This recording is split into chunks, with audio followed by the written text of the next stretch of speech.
बचपन एक ऐसी उम्र होती है, एक ऐसा पड़ाव होता है जो हमारे देश को आगे चलकर एक भविष्य में हमारी भविष्य की नींव रखता है। जी हाँ। बात हो रही है बचपन की, तो बात करेंगे आज सुरक्षित बचपन की और समृद्ध राष्ट्र की। जी हाँ, क्योंकि हाल ही में एक बड़ी अच्छी खबर आई, United Nations inter agency group for child mortality estimation की रिपोर्ट में ये स्पष्ट किया गया कि भारत एक वैश्विक उदाहरण बना है।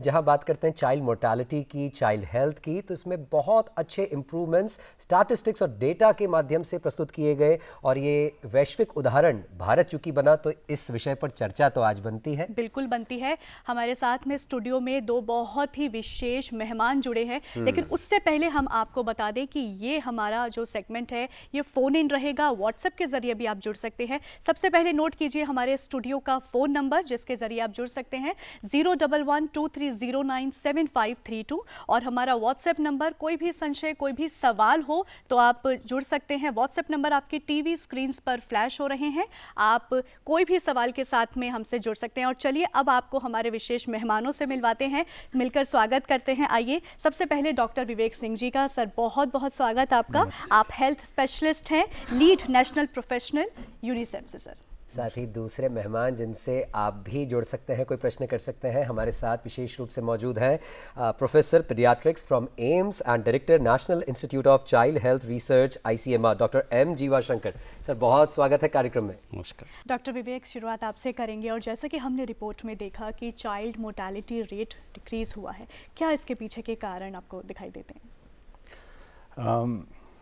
इसके पीछे कुछ बहुत ही महत्वपूर्ण पहलू हैं जो हमको समझने चाहिए। UN की जो ये रिपोर्ट है जो चाइल्ड मोर्टेलिटी एस्टिमेट्स दर्शाती है, अक्सर आते रहते हैं, हर 2 साल पे ये आंकड़े आते हैं। इसमें हम पहले पर्सपेक्टिव में रखते हैं कि ये रिपोर्ट बात कर रही है 2015 तक मिलेनियम डेवलपमेंट गोल्स के तहत ग्लोबली सस्टेनेबल डेवलपमेंट गोल जो 2030 तक आज फॉलो हो रहे थे। जी। तो 2030 के लिए कुछ टारगेट्स रखे गए थे देशों के लिए। इंडिया ने 2014 में वो ब्लूप्रिंट तैयार कर लिया था। एक एक्शन प्लान है इंडिया न्यूबॉर्न एक्शन प्लान के तहत 2015 के पहले। और आज के जो आंकड़े हैं जिसमें इंडिया को स्पॉटलाइट किया गया है, इस MDG से SDG के एरा में 2016 से 24 तक जब annual rate of decline globally 1.2% रहा है, उस वक्त भारत जैसे मोस्ट पॉपुलस कंट्री का रेट 5.1 रहा है, जो कि बाकी कंट्रीज के कंपैरिजन में हाईएस्ट है। तो इसलिए इंडिया को स्पॉटलाइट किया गया है। तो इसके कारण देखिए, एक पॉलिटिकल विल और क्लियर विजन कि 2014 में आपने वो ब्लूप्रिंट तैयार कर लिया था और वो एक कंटिन्यूम ऑफ केयर का ब्लूप्रिंट है। जैसे आज हम सवेरे युवाओं की बात कर रहे थे, तो अगर आप ये इंडिया न्यूबॉर्न एक्शन प्लान देखेंगे तो इसमें कंटिन्यूम ऑफ केयर से 6 पिलर्स हैं जो कि प्री कंसेप्शन एंटीनेटल पीरियड से लेके अभी कुछ वक्तव्यों को सुनते वक्त मेरे को याद आ रहा था कि जैसे गर्भ संस्कार हैं, ऐसी चीज़ों से लेके प्री कंसेप्शन अवस्था से लेके केयर बियॉन्ड सर्वाइवल, कि आज एक माता ने एक नए बच्चे को जन्म दिया, बट उसके बाद भी वो बच्चा 28 दिनों तक, जिसको हम न्यूबॉर्न पीरियड कहते हैं, बहुत हाई रिस्क रहता है। तो उनको इंडिया की नीतियां जो पोस्ट नेटल केयर प्रोग्राम्स हैं, ये लाइफ कोर्स वहाँ ख़त्म होता है। जी। डॉक्टर जीवा, आपसे जानना चाहेंगे, चाइल्ड केयर की बात कर रहे हैं, चाइल्ड हेल्थ की बात कर रहे हैं, लेकिन simultaneously maternal health, institutional deliveries और जो न्यूबॉर्न केयर होती है, कितना योगदान आप देखते हैं, कितना कंट्रीब्यूशन रहा है? जो आज डेटा रिलीज़ हुआ या जो रिपोर्ट्स में अच्छी खबरें आई, कितना इसका योगदान रहा? ये अच्छा सवाल है। इस प्रगति का बहुत बड़ा हिस्सा जी प्रेगनेंसी से लेके डिलीवरी एंड बच्चे जन्म के तुरंत बाद पहला 2 दिन का उसका देखभाल से हुआ है। जी। 40% ऑफ न्यूबॉर्न डेथ्स, 40% का न्यूबॉर्न डेथ्स इस पीरियड को केयर को स्ट्रेंथन करने से कम हो सकता है। And that is literature has shown that. And government का मेजर 2 प्रोग्राम, फ्लैगशिप प्रोग्राम्स है, प्रमुख योजनाएं हैं। 2 प्रोग्राम्स है, एक जननी सुरक्षा योजना और एक जननी शिशु सुरक्षा कार्यक्रम। तो ये 2 प्रोग्राम्स मेजर इम्पैक्ट करता है ये मेटरल हेल्थ इंप्रूव करने प्लस न्यूबॉर्न मॉर्टेलिटी रिडक्शन में। ये JSY जननी सुरक्षा योजना है, वो government sponsored cash incentive scheme है। तो इफ़ प्रेग्नेंट वुमन वो हॉस्पिटल में आके डिलीवरी करती है तो उनके लिए कैश इंसेंटिव मिलता है। So depending upon the state, so 700 रुपये से 1400 रुपये तक कैश इंसेंटिव मिलता है। So it creates demand, so demand side के लिए वो एड्रेस करता है। On the other hand second is Janani Shishu Suraksha कार्यक्रम, उसमें वो सप्लाई साइड एड्रेस होता है। There delivery is free, if pregnant woman public hospital और प्राइवेट हॉस्पिटल है, डिलीवरी फ्री है, उनका डायग्नोस्टिक टेस्ट फ्री है, दवाई medicine free, food free, and even transport, तो घर से हॉस्पिटल और हॉस्पिटल से घर जाना है वो ट्रांसपोर्ट भी फ्री है। तो वो सप्लाई भी एड्रेस हो जाता है। ये दोनों मेजर प्रोग्राम्स की वजह से delivery in the institutions, health hospital में डिलीवरीज होता है, दैट हैज इंक्रीज्ड। तो in 2005 it was roughly 39%, तो then 2015 में it increased to 79%, अभी 89% डिलीवरीज हो रहा है हॉस्पिटल में। जी डॉक्टर जीवा, आप इतने जो बेनिफिट्स की बात कर रहे हैं और नो डाउट आज खुशी का अवसर है कि ये रिपोर्ट में सामने आया कि हम चाइल्ड मोर्टालिटी में हमारा जो रेशियो है वो कम हुआ है। ये जो योजनाएं हैं, एक ग्रामीण दर्शक जो देख रहा है उसके लिहाज से ये योजनाओं का लाभ कैसे लिया जा सकता है? किससे संपर्क करना होगा? क्या लोकल आंगनवाड़ी कार्यकर्ता से मिले जो प्रेग्नेंट महिला है, या किससे, कौन उसका पॉइंट ऑफ कांटेक्ट होता है? आशा वर्कर्स, विलेज में ASHA workers, then anganwadi workers. So ASHA workers and anganwadi workers may be the first point of contact. And ASHA workers को भी एक्चुअली पैकेज मिलता है। So if they ASHA workers bring pregnant women to the hospital for antenatal care और for delivery, then they also get some incentive. So ASHA workers, anganwadi workers, they would be the first point of contact for all the women in the particularly in the rural households. जी doctor Vivek, ये same सवाल आपसे भी हम जानना चाहेंगे। कुछ अगर वैक्सीनेशन प्रोग्राम्स की बात करें, गवर्नमेंट स्कीम्स, पॉलिसीज़ की बात करें, तो उस बारे में बताइए प्लीज़। देखिए, वैक्सीनेशन प्रोग्राम की बात करते हैं, बहुत अच्छा सवाल है। हिंदुस्तान जैसे मोस्ट पॉपुलस देश ने पोलियो को जब सक्सेसफुली इरेडिकेट किया तो यूनिवर्सल हेल्थ कवरेज के जो 3 एस्पेक्ट्स हैं कि सब तक पहुंचा जाए, किसी भी देश में सब तक उनको सारी इसेंशियल सर्विसेज तक पहुंचा जाए, और ऐसे सोशल प्रोटेक्शन स्कीम्स के साथ पहुंचा जाए कि उनके ऊपर कोई आर्थिक आउट ऑफ पॉकेट एक्सपेंडिचर ना हो। पोलियो उन्मूलन ने ये बता दिया कि हिंदुस्तान एज अ राष्ट्र में हर बच्चे तक पहुंचने की क्षमता है हेल्थ सिस्टम में। तो वैक्सीनेशन प्रोग्राम के कुछ पर्सपेक्टिव आंकड़े जानते हैं। सबसे ज़्यादा बड़ा बर्थ कोहोर्ट किसी भी राष्ट्र में हिंदुस्तान का है, लगभग 27 मिलियन बच्चे। 2.7 मिलियन बच्चों को 12 बीमारियों के लिए 13 टीके मुहैया कराए जाते हैं, जिससे एनुअली औसतन 40 से 50 लाख बच्चों की जानें, जो आज हम प्रोग्रेस देख रहे हैं, वो बचती हैं। तो वैक्सीनेशन और वैक्सीनेशन को डिलीवर करने के लिए जो primary health care program platforms हैं, वो और बहुत सारी सरकारी स्कीम्स को डिलीवर करने के लिए सपोर्ट करते हैं। जैसे डायरिया और निमोनिया, मीजल्स, मलेरिया जैसी चीज़ों में कमी इसलिए आ पाई है क्योंकि फ्रंट लाइंस तक आप हर बच्चे की माइक्रो प्लानिंग कर रहे हो वैक्सीनेशन के लिए। इनफैक्ट बहुत सारी गवर्नमेंट स्कीम्स के लिए जब फाइनली कोई डेटा देखा जाता है तो इम्यूनाइजेशन प्रोग्राम का देखा जाता है कि आप पोलियो उन्मूलन के मैप्स उठाइए, जिससे जो सबसे हाई रिस्क पॉपुलेशन ग्रुप्स हैं, जो फ्रिंजेस पे रह जाते हैं, अर्बन स्लम्स में रह जाते हैं, पेरी अर्बन एरियाज में रह जाते हैं, जो आज तक बाउंड्रीज में नहीं आई हैं, तो ये स्कीम्स ऐसी डायरेक्शंस देने में भी सपोर्ट करती है। इसका बहुत इंपॉर्टेंट रोल है। ऐसे कहते हैं ना sir, preventive medicine is better than curative medicine. Doctor जीवा, इतना अच्छा रिपोर्ट आया, हम लोग खुश हैं, लेकिन फिर भी IMR अभी ज़ीरो नहीं है। क्या कुछ क्लिनिकल कॉजेज हैं, क्या कारण देखते हैं इसके पीछे?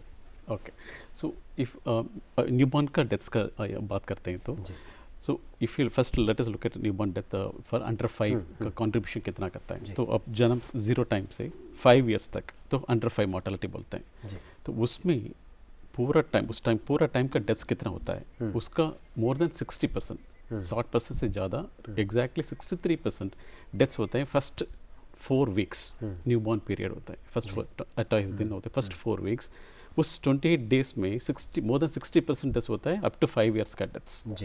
एंड उससे भी अब थोड़ा और हम जूम करते हैं, देन फर्स्ट 1 ईयर का 0 to 1 ईयर का डेथ्स है, उसमें मोर देन 75% डेथ्स तो 4 डेथ्स होते हैं 1 ईयर तक, उसमें 3 डेथ्स एक्चुअली न्यूबॉर्न पीरियड में होते हैं, फर्स्ट 4 वीक्स में। एंड दिस न्यूबॉर्न डेथ्स का कॉजेस ना थोड़ा सा डिफरेंट होता है इन्फेंट और चाइल्ड डेथ से। तो इनका प्रिडोमिनेटली 3 कॉजेस होता है, तो उसके बाद 4th and 5th also I will tell you. But first cause prematurity और लो बर्थ वेट। सो समय से पहले हो जाते हैं, नॉर्मली 9 महीने से बाद ही डिलीवरी होता है, बट समय से पहले हो जाते हैं, उसको प्री मैच्योरिटी बोलते हैं, प्री टर्म। और दूसरा लो बर्थ वेट, बच्चे का वजन 2.5 किलो से कम है, 2.5 kg से कम हो जाता है, उसको लो बर्थ वेट बोलते हैं। ये दोनों मिलकर रफली 44% डेथ्स को कंट्रीब्यूट करता है। द सेकेंड सेप्सिस और इन्फेक्शन, खून में इन्फेक्शन हो जाता है, लंग्स में इन्फेक्शन होता है, निमोनिया हो जाता है, और दिमाग में इन्फेक्शन हो जाता है। So that is infection that contribute to around 18-19% का डेथ्स। और थर्ड है बच्चा जन्म के समय रोता नहीं है, उसको बोलते हैं birth asphyxia, that contributes to around 14-15%। So these are the 3 primary causes. तो इसमें हमको हमारा फोकस इसमें होना चाहिए। 4th कॉज होता है कंजेनिटल अनोमलीज। बच्चे का जन्म के समय कुछ प्रॉब्लम है, लंग्स में प्रॉब्लम है, हार्ट में प्रॉब्लम है, और ब्रेन में प्रॉब्लम है, उसकी वजह से प्रॉब्लम होता है, वो कंजेनिटल अनोमलीज बोलते हैं। तो रफली 5-6% उसकी वजह से होता है, रिमेनिंग और अदर कॉजेस। तो हमारा focus predominantly pre maturity, infection और एस्फिक्सिया में होना चाहिए। जी डॉक्टर विवेक, जैसा कि डॉक्टर जीवा ने भी बताया और आपने भी अभी जिक्र किया कि फर्स्ट 28 डेज बच्चे के लिए बहुत क्रिटिकल होते हैं, तो क्या इसका रीज़न और किस तरह से इसको प्रिकॉशन के थ्रू हम लोग इसको ओवरकम कर सकते हैं? मदर की हेल्थ की बात करें, बच्चे की हेल्थ केयर की बात करें, क्या किन बातों का ध्यान रखना चाहिए? देखिए, ये बहुत फिर से महत्वपूर्ण सवाल है, और प्रोफेसर जीवा ने जैसे इसके क्लिनिकल कारण बताए, बट इसमें और कुछ इम्पॉर्टेंट चीज़ें समझने की हैं। जब ये हाईएस्ट रिस्क पीरियड है और 3/4 मृत्यु इस पीरियड में हो सकती है, तो कुछ चीज़ों का अब हमें ख्याल रखना पड़ेगा मूविंग फॉरवर्ड। हम सारी महिलाओं को फैसिलिटी में ले आए प्रसव के लिए और बर्थ के लिए। अब हमारी रिस्पॉन्सिबिलिटी है कि क्वालिटी ऑफ केयर से कुछ केयर कंटिन्यूम इन 28 दिनों तक, अब उसके लिए क्या 2-3 चीज़ें करनी है जी। कि जब वो डिलीवरी हो रही है उस वक्त, और वो जब बच्चे का बर्थ हो रहा है, सो उसको न्यूबॉर्न रिससिटेशन है या डिलीवरी के हाईएस्ट क्वालिटी स्टैंडर्ड्स हैं थ्रू स्किल बर्थ अटेंडेंस, जिस पे कि देश काम कर रहा है, इसको हमको इंश्योर करना है। फिर जैसे वो 48 घंटे तक कम से कम ऑब्जर्वेशन में रहें वहाँ, ये इंश्योर करना है। JSSY, JSSK जैसी स्कीम्स के बारे में उसको पहले से फ्रंट लाइन फंक्शनरीज के थ्रू मालूमात थी, वो सारी चीज़ें उसको मिल रही हैं, साल भर तक फ्री मिलेंगी, वो इस इंफॉर्मेशन के साथ डिस्चार्ज हो रहा है कि नहीं। उसको घर ले जाने के लिए, जिससे हाई रिस्क पीरियड में केयर कंटिन्यूम बना रहे, आशा आंगनवाड़ी रिस्क के बारे में पूरी तरह से जानकारी होने के साथ ले जा रही हैं कि नहीं। फिर उसके बाद उसकी हाई रिस्क, अगर वो बच्चा है प्री मैच्योर या लो बर्थ वेट या मदर हाई रिस्क है, तो उसकी प्रोटोकॉल्स के हिसाब से फील्ड में भी उसकी जांच के जो दिन निर्धारित हैं उस तरह से हो रही है कि नहीं। फिर उस गांव के सरपंच हैं, अभी नीति आयोग ने 2 दिन पहले ग्लोबल लीडरशिप समिट किया कि कैसे इंडिया में हम सस्टेनेबल डेवलपमेंट गोल्स को लोकलाइज कर रहे हैं पंचायत तक, कैसे हमको सबका साथ इस इंस्टीट्यूशनल मैकेनिज्म के थ्रू कम्युनिटीज को, सेल्फ हेल्प ग्रुप्स को जोड़ना है, लोकल सेल्फ गवर्नेंस को जोड़ना है कि अगर 2 महिलाएं प्रसव करके आई हैं हाई रिस्क बच्चे को लेके इस गांव में, तो पूरा का पूरा तंत्र उसको 28 दिन तक फॉलो अप कर रहा है कि नहीं, और कोई रिस्क हुई तो अवेयरनेस हो, लोगों में भी जागरूकता हो, और संस्थागत रूप से शासन प्रशासन तो अपना कार्य कर ही रहा है। एक व्हाट्सएप मैसेज हमें प्राप्त हुआ है, आइए देखते हैं हमारे दर्शक ने हमें क्या संप्रेषित किया है अपने व्हाट्सएप मैसेज के माध्यम से। AK मिश्रा जी लिख रहे हैं, I have these queries, what should be the staff to child ratio in schools and learning centres, what is the staff turnover rate. Mishra ji के प्रश्न का उत्तर आपसे डॉक्टर जीवा अगर चाहें, मोटा मोटा क्या होना चाहिए, क्योंकि स्कूल की बात करें, ऑल्दो हम चाइल्ड हेल्थ की बात करें, न्यूबॉर्न केयर की बात कर रहे हैं, लेकिन स्कूलों में भी प्यूपिल टीचर रेशियो क्या होना चाहिए? आइडियली एक teacher 20 to 30 students should be the ratio at least in the primary school, but क्योंकि वो भी एक केयर का पार्ट ही है, क्योंकि हमारे टीनेजर्स को भी उतनी ही केयर की ज़रूरत है, उतने एडोलेसेंट्स को भी केयर की ज़रूरत है जितनी न्यूबॉर्न्स को है। जी, But hope आता है नहीं, वो that is different because it's difficult to have a lot of this ratio difficult to maintain. Okay. But roughly it should be like 1:20, 1:20 or 1:30 should be the rough ratio. फिर से sir child health पे ही आते हैं, चूँकि हम newborn deaths की बात कर रहे हैं। ऐसे में मैटरनल एनीमिया या जो महिलाओं के स्वास्थ्य की अगर बात करें, कुपोषण की बात करें, तो उसको समझना कितना ज़रूरी हो जाता है और उसको कैसे दूर किया जाए? बहुत important question है। Metal anaemia it's not a direct killer, तो उसकी वजह से डायरेक्टली न्यूबॉर्न डेथ्स नहीं होता है, बट इनडायरेक्टली इट कंट्रीब्यूट्स। कैसे? क्योंकि मदर का अनीमिया है, मदर का हीमोग्लोबिन कम है, तो उसके वजह से जब इंट्रा यूट्राइन ग्रोथ बोलते हैं, जब बच्चा मदर का यूट्रस में है, उस टाइम का ग्रोथ कम हो जाता है, सो इसलिए बेबी का बर्थ वेट कम होता है। दूसरा, बच्चा का प्री टर्म डिलीवरी भी हो सकता है, तो समय से पहले भी हो सकता है, सो प्री टर्म डिलीवरी भी होता है और लो बर्थ वेट भी हो जाता है। तो हमने बोला इसके वजह से एक्चुअली डेथ्स ज़्यादा होता है, तो indirectly it contributes to neonatal mortality. रफली अभी लेटेस्ट सर्वे के अनुसार more than 50% of pregnant women are anaemic. तो गवर्नमेंट ने प्रोग्राम्स इनिशिएट किया है, अनीमिया मुक्त भारत अभियान एंड पोषण अभियान एंड अदर प्रोग्राम्स। उसके वजह से definitely there should be change in the coming years, but we need to focus on this maternal anaemia part. The second is malnutrition. That's again an important question, because if a mother is malnourished, तो roughly 19% mothers malnourished, मतलब उनका body mass index है less than 18.5 होता है, तो very thin mothers. So when they become pregnant, then उनका they would usually have a low birth weight. उनका बच्चे भी छोटे होते हैं, and then if that girl becomes an adolescent and then that girl becomes pregnant, then उनका baby weight कम होता है, तो that is called intergenerational cycle. So small baby leading to a thin adolescent, and then pregnancy में problems, and then small baby. So we have to break that cycle. So malnutrition, maternal anemia and maternal malnutrition, दोनों को हम address करना है, and government has initiated a lot of programs on that, and we should be able to see these results in the coming years. जी, doctor Vivek, SDG goals के जैसे कि आपने जिक्र किया, इसमें अगर हम बाल जीवन रक्षा के लक्ष्यों की बात करें तो किस तरह से देखते हैं, कितना आगे बढ़े हैं हम? ये बहुत ही महत्वपूर्ण सवाल है, और आई थिंक मेरे हिसाब से ये सबसे इम्पोर्टेंट सवाल है इस चर्चा का। देखिए, भारत में हम हमेशा एस्पिरेशनल रहे हैं जी, हमको एक्नॉलेज किया गया एज अ कंट्री, स्पॉटलाइट किया गया, ये बहुत अच्छी बात है। बट जब इनवर्ड लुकिंग की बात आती है, तो देश ने जैसे 2014 में एक ब्लूप्रिंट बनाया था, तो उसमें जो हमने गोल्स सेट किए थे, ये बहुत ध्यान से सुनने लायक बात है कि SDGs में लिखा हुआ है कि सिंगल डिजिट न्यूबॉर्न मोर्टेलिटी 2035 में उपलब्ध की जाएगी ग्लोबली। 12 का लक्ष्य है 2030 का SDGs का न्यूबॉर्न मोर्टेलिटी रेट। भारत ने बोला 2014 के इंडिया न्यूबॉर्न एक्शन प्लान में कि हम सिंगल डिजिट प्राप्त करने के एस्पिरेशन रखते हैं 2030 तक, और ये रिटर्न में गवर्नमेंट का कमिटमेंट है।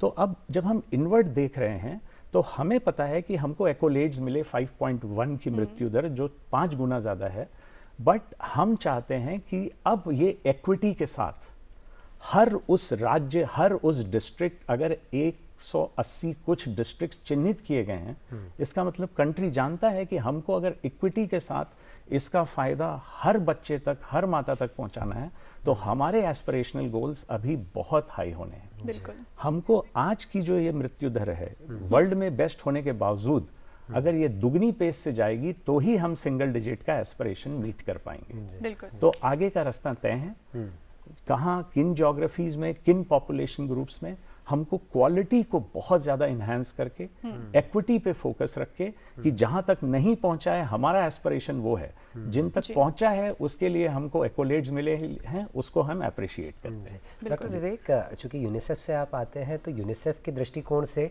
अगर दूसरे डेवलपिंग कंट्रीज़ से कंपेयर करें इंडिया की पोजीशन को, तो कैसे देखते हैं?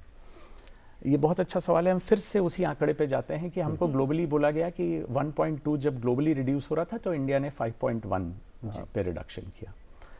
इंडिया ग्लोबली बहुत ही स्ट्रॉन्ग कंटेंडर है, क्योंकि सबसे बड़ा बर्थ कोहोर्ट हमारा है, और स्ट्रॉन्ग कंटेंडर में in reduction of child mortality India has played a crucial role. हमने बहुत तेज़ी से इसको ये किया है। बट एस्पिरेशनली अगर आप देखें तो हमारे साउथ ईस्ट एशिया रीजन में नेपाल, श्रीलंका इंक्लूडिंग पाकिस्तान में रिडक्शंस हो रहे हैं। बट हमारे जो एस्पिरेशंस हैं, अब जैसे इस साल हमारे पास ब्रिक्स की प्रेसिडेंसी है या हमने G20 होस्ट किया था, तो हमने अपने एस्पिरेशंस जैसे सिंगल डिजिट NMR ये ऐसे सेट कर रखे हैं और ऐसे हमें करने चाहिए कि हम उन ज्योग्राफीज से अपने को कंपेयर करें जहां आज हम जिन एस्पिरेशंस के साथ एक विकसित भारत का सपना देखते हैं 2047 तक, हम उनको प्राप्त कर सकें। तो समरी में हमारा हाईएस्ट हो सकता है reduction. Regionally south east Asia region इस ग्लोबल स्लोडाउन में एक ब्राइट स्पॉट है इंडिया की वजह से। ग्लोबली इंडिया सबसे ज़्यादा इस रिडक्शन में कंट्रीब्यूट कर रहा है। बट आगे आने वालों समय में हमको उन कंट्रीज से कंपेयर करना है जो हमको 2047 के रोड मैप तक ले जाएंगे। जी जी। सर, इसी बीच हमारे एक दर्शक ने हमें व्हाट्सएप के मैसेज के माध्यम से कम्युनिकेट किया है। वो कहते हैं कि आशा कार्यकर्ता, चूँकि हम जब मिशन की बात करते बचपन सुरक्षित समृद्ध राष्ट्र, तो इस मिशन में सबसे पहले जो ग्रासरूट स्तर पर आशा या आंगनवाड़ी वर्कर है उसकी भूमिका अहम होती है, क्योंकि उनकी गंभीर सकारात्मक सक्रियता माँ एवं बच्चों की मृत्यु दर में सुधार के लिए उनकी नैतिकता की निगरानी पर विशेष ध्यान दिया जाने की आवश्यकता है। आशा वर्कर्स की भी हमें यहाँ पर देखभाल की बात की गई है। ये सजेशन है और हाँ, बहुत कंस्ट्रक्टिव अहम सजेशन है। कुमार जयंत जी जयपुर से हमारे रेगुलर व्यूअर हैं ये, और सजेशन है बिल्कुल। सर, चलते चलते क्लोजिंग रिमार्क्स अगर आप कुछ रिगार्डिंग चाइल्ड हेल्थ, क्या प्रायोरिटी होना चाहिए? क्वालिटी, इक्विटी, कम्युनिटी एक्शन या तीनों? I think तीनों, but the primary focus should be on quality. Okay. We have done a lot. The programs initiate हुआ है, बहुत अच्छा काम भी हुआ है, इतना रिडक्शन हमने दिखाया. But the next should be quality, quality of care. So we have to look at the staffing, the special care newborn units में nurse bed ratio ठीक है. Then उनका skill training वो हमको out train करना है. Third, equipment maintenance करना है. Then we know what works. Evidence based interventions पता है हमको क्या क्या काम करता है, पर उसको हमको इम्प्लीमेंट करना है. तो राइट नाउ ICMR ने एक बड़ा प्रोजेक्ट, यानी योजना बनाने के साथ साथ उसका इम्प्लीमेंटेशन भी उतना ही इम्पोर्टेंट है. आप दोनों ही गेस्ट हमारे साथ आज जुड़े और इतनी सार्थक चर्चा हो पाई. डॉक्टर जीवा, डॉक्टर विवेक, आपका बहुत बहुत आभार, बहुत धन्यवाद कार्यक्रम में आने के लिए.